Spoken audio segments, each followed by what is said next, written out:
Hello friends, welcome back to my channel जिसका नाम है एम होम साइंस इंडिया। और आज आप देख रहे हैं मेरा प्रैक्टिस सेट फर्स्ट का पार्ट 2। पहले हमने प्रैक्टिस सेट के फर्स्ट पार्ट के बारे में बात की थी जिसमें हमने 1 से लेकर 25 क्वेश्चंस कराए थे। और आज हम जो क्वेश्चन कराएंगे वो 26 से हम स्टार्ट करेंगे क्योंकि ये हमारा सेकेंड पार्ट है। ठीक है फ्रेंड्स, तो क्वेश्चन की हम शुरुआत करते हैं। और एक क्वेश्चन मैंने आपका लास्ट टाइम एक होमवर्क भी दिया था जिसमें अब मैंने क्वेश्चन पूछा था आपसे, प्राकृतिक तंतु में सबसे निर्मल रेशा है। इसका जो मैं आंसर है वो मैं लास्ट में दूंगी, इस वीडियो के लास्ट में दूंगी आपको। ठीक है, तो पहले हम इस वीडियो को शुरू करते हैं। आपका क्वेश्चन है 26 वक्र रेखाएं होती है। मैंने फर्स्ट वीडियो में आपको रेखाओं के से रिलेटेड एक क्वेश्चन कराया था जो था आपका कि रेखाओं का प्रकार है कि उसमें मैंने बताया था आपको कि रेखाएं दो प्रकार की होती है, सीधी रेखा होती है और एक वक्र रेखा होती है। जो सीधी रेखा होती है उसमें लंबी, तिरछी, क्षैतिज और लंबवत होती है, और जो वक्र रेखाएं होती है वो टेढ़ी मेढ़ी होती है, घुमावदार होती है, दबाव रेखा वाली होती है। तो इसमें आपको ऑप्शन से बताना होगा कि कौन सी रेखा वक्र रेखाएं होती है। ऑप्शन ए चौड़ी रेखा, लंबी रेखा, तिरछी रेखा और घुमावदार रेखा। ये जो आपके 3 ऑप्शन है ये आपके सीधी रेखा के पार्ट्स हैं, और ये जो आपका घुमावदार रेखा है जो डी ऑप्शन है ये आपका वक्र रेखा का प्रकार है। नेक्स्ट है आपका कपास की कौन सी वस्तु जानवरों के खाने के प्रयोग में लाई जाती है या की जाती है। तो कौन सी ऐसी वस्तु है जो कपास से निकलती है और वो जानवरों को खाने के लायक होती है। क्या कपास का जो बीज होता है वो है बिनोले, थर्ड ऑप्शन फूल, या बीज की खली। तो कौन सा ऑप्शन होता है जो कपास के अंदर से निकलता है, तो वो आपका बी ऑप्शन एकदम राइट है, बिनोले। बिनोले कपास के अंदर से एक बहुत मतलब मोटा सा होता है और वो ब्लैक कलर का होता है, उसको हम बिनोले के नाम से जानते हैं, उसे बिनोला कहते हैं। वो हम पशुओं को खिला सकते हैं, उनके खाने योग्य होता है। 28 क्वेश्चन है आपका, विधि जापान में विकसित की गई, यानी कि कौन सी विधि जो है जापान में विकसित हुई है या जापान में इसका प्रयोग करके इसकी शुरुआत जापान से हुई है, वो कौन सी विधि है। स्क्रीन है, ब्लॉक है, स्टेंसिल है या फिर रोलर है। ये कौन सी विधि है, स्टेंसिल। स्टेंसिल विधि आपकी जापान से विकसित हुई है। इसके बारे में आपको बता दूं, जो स्क्रीन होती है इसमें एक बारीक जालीदार कपड़ा होता है, उस पर आप डिज़ाइन बनाकर पेंट से डिज़ाइन तैयार किया जाता है। उसके बाद आपको कलर करके आप अपनी बेडशीट है, टेबल कवर, किसी भी चीज़ को आप प्रिंट कर सकते हैं। जो ब्लॉक होते हैं ये ज़्यादातर लकड़ी के ब्लॉक बनाए जाते हैं। जिस तरीके की आपने देखा होगा मेहंदी के ब्लॉक्स भी होते हैं, या आप किसी भी चीज़ का डिज़ाइन बनाकर ब्लॉक बना सकते हैं लकड़ी पर, फिर उनको कलर लेकर तब उस पर लगाते हैं आप। ठीक है, और जो स्टेंसिल होता है, स्टेंसिल आप एक मतलब अंदर की आकृति किसी भी डिजाइन को आप बनाकर उसकी कटिंग कर लेते हैं अंदर से या बाहर से, उसको फिर आप कलर से स्प्रे करके, कलर को आप स्प्रे करके उस पेपर के ऊपर स्प्रे करोगे ना, तो वो नीचे डिजाइन आपका निकल जाता है और ये स्टेंसिल होता है। रोलर की छपाई भी इसी तरीके से होती है कि वो रोलर पे होती है और उसे गोल गोल घुमाया जाता है। ठीक है, तो अब हम यहाँ नेक्स्ट क्वेश्चन लेते हैं अपना। 29 क्वेश्चन है आपका, प्रसार कार्यक्रमों का नियोजन किया जाता है, यानी कि जो प्रसार कार्यक्रम होते हैं उनका जो नियोजन होता है वो कहाँ किया जाता है या कैसे किया जाता है या किसके द्वारा किया जाता है, कि जो ऑफिसरों द्वारा किया जाता है, प्रशासन के द्वारा किया जाता है, या नगर के द्वारा किया जाता है, या फिर जन समुदाय के द्वारा किया जाता है। ये जो प्रसार कार्यक्रम का जो कार्य है ये किसके द्वारा किया जाता है, ये हमारी सरकार के द्वारा किया जाता है। चाहे वो कोई भी सरकार हो, वर्तमान सरकार जो भी होगी उसी के द्वारा ये कार्य किया जाता है। तो इसका जो ऑप्शन बी है ये एकदम आपको राइट जाएगा, प्रशासन के द्वारा ये कार्य किया जाता है। नेक्स्ट क्वेश्चन है आपका, निम्न में कौन दृश्य सामग्री का उपकरण है, यानी कि जो चीज़ आपको सिर्फ दिखाई देती है उसका एग्जाम्पल कौन सा है या उदाहरण कौन सा है या कौन सा इसमें आपको उपकरण या साधन है। तो ऑप्शन है आपका प्लेनन ग्राफ, फिल्म स्लाइड या टैप रिकॉर्डर या फिर ए और बी दोनों। तो इसमें से आपका जो है वो आपका ए और बी दोनों ही आपके दृश्य सामग्री के उपकरण हैं या साधन हैं।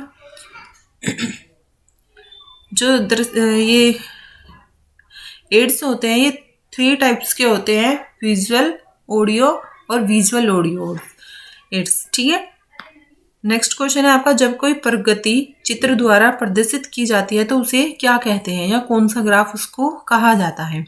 फर्स्ट है आपका गोलाकार ग्राफ, सेकंड रेखा ग्राफ, थर्ड पिक्टोग्राफ और 4 बार ग्राफ। तो इसमें ग्राफ के बारे में आपको बताना है कि कौन सा ग्राफ कोई भी प्रगति चित्र को दर्शाता है। तो इसमें जो आपका सी ऑप्शन है वो आपका बिल्कुल सही है। पिक्टोग्राफ आपकी प्रगति को दर्शाता है। ये ज़्यादा टेक्निकल जो कार्य होता है उसमें यूज़ किया जाता है आपका। ठीक है, नेक्स्ट क्वेश्चन है, उत्तम गृह सज्जा के लिए अनिवार्य है, यानी कि घर की सज्जा के लिए क्या चीज़ सबसे ज़्यादा अनिवार्य है। ऑप्शन ए अत्यधिक मेहनत, सेकंड सुंदरता और थर्ड है आपका अभिरुचि और सौंदर्य बोध और नेक्स्ट है फोर्थ है आपका परिवार के सदस्यों की संख्या। तो इसमें सबसे ज़्यादा क्या इम्पोर्टेंट है, यदि आप देखोगे कि आप कितनी भी चाहे मेहनत कर लो लेकिन आप किसी भी चीज़ को ज़रूरी नहीं है कि उसे आप सुंदर बनाओ। बिना मेहनत किए, मतलब ज़्यादा मेहनत किए भी आप कोई भी चीज़ को सुंदर बना सकते हो।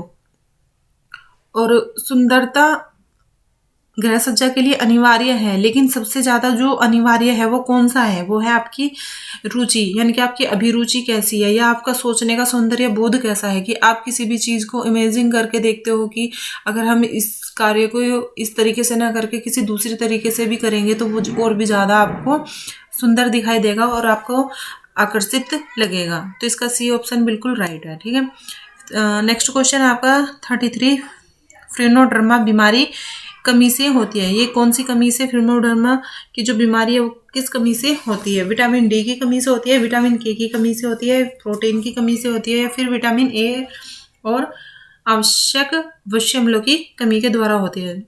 तो यहाँ मैं बताऊंगी आपको कि जो विटामिन डी की कमी है वो ऑस्ट्रोमलेशिया उसकी कारण होता है विटामिन डी की कमी से, और विटामिन के की कमी से हमें हमारा जो खून का थक्का होता है उसे रोकने में हमारी हेल्प करता है, और प्रोटीन की कमी से हमें क्वाशियोकर की एक बीमारी है वो प्रोटीन की कमी से होती है, और जो फिनोडर्मा की बीमारी है वो हमें विटामिन ए और उसके आवश्यक वश्य अम्लों के कारण होती है। तो इसका जो ऑप्शन डी है वो एकदम सही है। नेक्स्ट आपका क्वेश्चन है, शुद्ध वायु में सर्वाधिक मात्रा में होती है, यानी कि जो शुद्ध वायु होगी उसके अंदर किस वायु की सबसे ज़्यादा मात्रा आपकी होगी। ऑक्सीजन की होगी, नाइट्रोजन की होगी, कार्बन डाइऑक्साइड की या फिर कार्बन मोनोऑक्साइड की होगी। तो जो हमारा वायु का जो लेवल होता है या वायु की जो मात्रा होती है उसमें सबसे ज़्यादा जो मात्रा होती है वो किसकी होती है, नाइट्रोजन की होती है। तो आपका इसका बी ऑप्शन बिल्कुल सही है। नेक्स्ट इसमें आपसे पूछा गया है कि जल की शुद्धि के लिए किस रासायनिक पदार्थ का प्रयोग किया जाता है, यानी कि जल को शुद्ध करने के लिए किस रासायनिक पदार्थ का हम लोग प्रयोग करते हैं। इसमें ऑप्शन आपको दिया गया है nitricum, potassium sulphate, potassium permanent या फिर सल्फ्यूरिक अम्ल। तो सबसे ज़्यादा जिस पदार्थ का हम यूज करते हैं, रासायनिक पदार्थ का हम यूज करते हैं वो कौन सा है, पोटेशियम परमानेंट। ठीक है फ्रेंड्स, इसमें आपका डी ऑप्शन बिल्कुल सही है। नेक्स्ट क्वेश्चन है आपका 36, ऑस्ट्रोमलेशिया कमी से होता है, यानी कि किसकी कमी से होता है। ऑस्ट्रोमलेशिया रोग किसकी कमी से होता है। तो अभी भी मैंने आपको बताया था कि ये किसकी कमी से होता है, प्रोटीन की कमी से या फिर लौह तत्व की कमी से, कैल्शियम की कमी से या फिर विटामिन ए की कमी से। ऑस्ट्रोमलेशिया जो रोग है ये एक ऐसा रोग है जो कैल्शियम की कमी के द्वारा और विटामिन डी, ठीक है फ्रेंड्स, विटामिन डी की कमी के द्वारा होता है। नेक्स्ट क्वेश्चन है आपका, ये विटामिन डी मैंने लिखा है, डी ऑप्शन नहीं लिखा है। कभी कोई बच्चा ये सोचे कि मैं इसमें आपको डी ऑप्शन बता रही हूँ, इसमें डी ऑप्शन नहीं है, इसमें सी ऑप्शन है, कैल्शियम की कमी से। लेकिन मैं आपको थोड़ा डिटेल में बता रही हूँ कि कैल्शियम और विटामिन डी की कमी से ऑस्ट्रोमलेशिया नामक रोग होता है। ठीक है, नेक्स्ट क्वेश्चन है आपका 37। ले एक डिजाइन पर दृष्टि का चलायमान होता है, यह किसने कहा है? यानी कि इसमें आपसे पूछा गया कि ये बात किसने कही है कि ले एक डिजाइन पर दृष्टि का चलायमान होता है। इसने कहा है कि क्रग्स ने, रस ने, या फिर वॉन डोलमैन ने, या रट ने। इसका जो आपका ऑप्शन है वो सी बिल्कुल राइट है। वॉन डोलमैन ने ये बात कही है कि ले एक डिजाइन पर दृष्टि का संचालन करता है, क्योंकि जो ले होती है, ले में अगर आप कोई भी कार्य करोगे तो आपकी नजर उस पे होती हुई पूरी चलती चली जाएगी। लेकिन आप कहीं भी टेढ़ी मेढ़ी कोई भी चीज करोगे, कहीं ऊपर कहीं नीचे, तो वो उसमें फिर एक ले नहीं रहती, ना ही कोई डिजाइन रहता है, और नहीं आप उसको अच्छे से देख कर समझ पाते हो। यानी कि डिजाइन में एक ऐसी ले होनी चाहिए जिससे आप उसको समझ सको कि वो क्या कहना चाह रहा है। स्थान, नेक्स्ट क्वेश्चन है आपका स्थान से अभिप्राय है, यानी कि स्थान से क्या अभिप्राय होता है? रेखाओं का उचित सामंजस्य, रिक्त स्थान, आकर्षक सतह, मनोभावों को परिवर्तित करना। जो स्थान होता है, स्थान क्या होता है? कहीं भी आप कोई डिजाइन बना रहे हैं, ठीक है फ्रेंड्स, कोई भी आप डिजाइन बना रहे हैं और आप उसको कलर कर रहे हैं, ठीक है, आप पूरा कलर कर दोगे, लेकिन इसमें कहीं भी अगर आपका कोई कलर छूट जाएगा तो वो क्या हो जाएगा कि वो वहां का स्थान बन जाएगा। यानी कि जो रिक्त स्थान है वही आपका स्थान से अभिप्राय रखता है। ठीक है, नेक्स्ट है आपका 39 क्वेश्चन। रेयान का इतिहास सर्वप्रथम किसने तैयार किया था?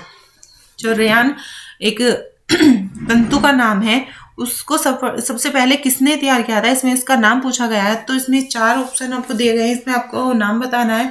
ये बहुत ही इजी क्वेश्चन है। अगर मैं चाहूँ तो आपको होमवर्क के लिए इस क्वेश्चन को छोड़ना चाहती थी, लेकिन मैं इसका आपको ऑप्शन बता देती हूँ कि कौन सा है। इसमें काउंट हिलरे की चार्ट डोनेट, इसमें रेयान का सबसे पहले प्रयोग किया था, यानी कि इसकी खोज रेयान की थी।